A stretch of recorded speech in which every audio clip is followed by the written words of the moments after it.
Je pense que c'est la jalousie parce que quand on voit quelqu'un progresser et que la personne qui vous regarde ne progresse pas, c'est sûr qu'elle peut être jalouse parce qu'elle ne sait pas comment faire aussi. Il faut se mettre aussi à sa place. Moi j'essaye des fois de me mettre à la place des gens et je pense qu'il y en a, ils ont le potentiel mais ils n'ont pas l'entourage, ils n'ont pas les bases, ils n'ont rien, donc ils peuvent pas progresser, ils peuvent rien faire. Moi j'ai eu de la chance de rencontrer Alexandre, un dingue de l'entraînement, ça c'est sûr, mais avec un grand cœur et j'ai fait quelque chose de bien grâce à lui.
Le travail lourd est nuisible à la santé?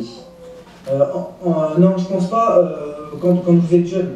Par exemple, moi j'ai 19 ans, bon, je sais que je vais pouvoir porter lourd peut-être jusqu'à les premières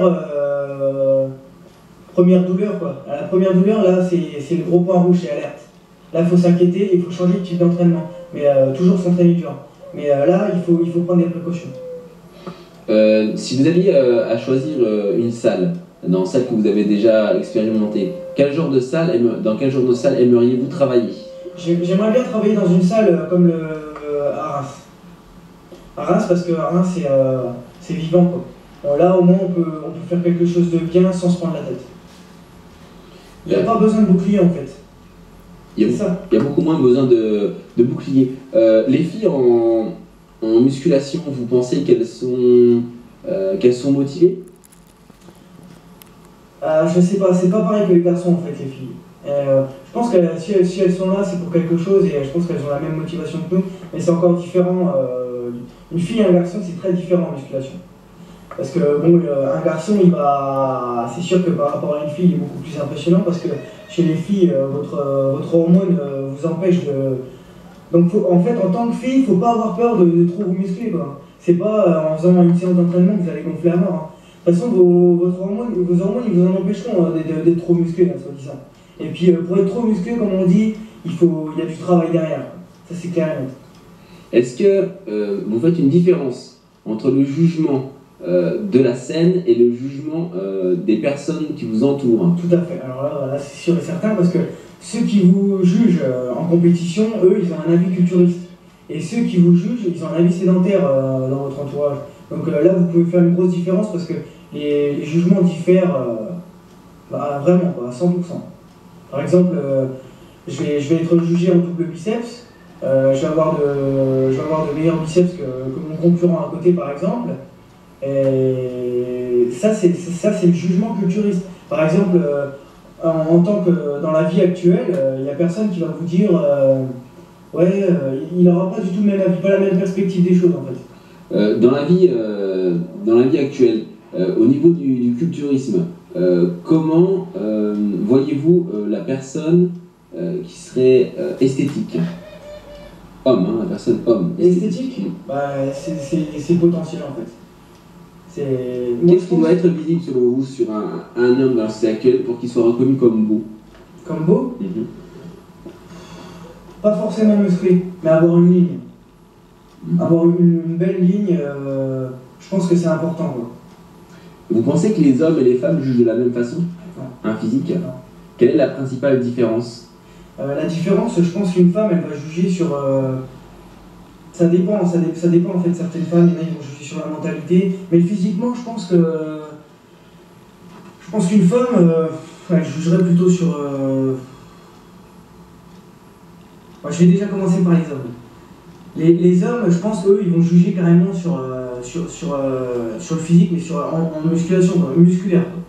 Les filles, non. Il y a certaines filles qui aiment bien les gars qui sont musclés, et il y a certaines filles qui aiment les mecs qui sont relativement maigres en fait.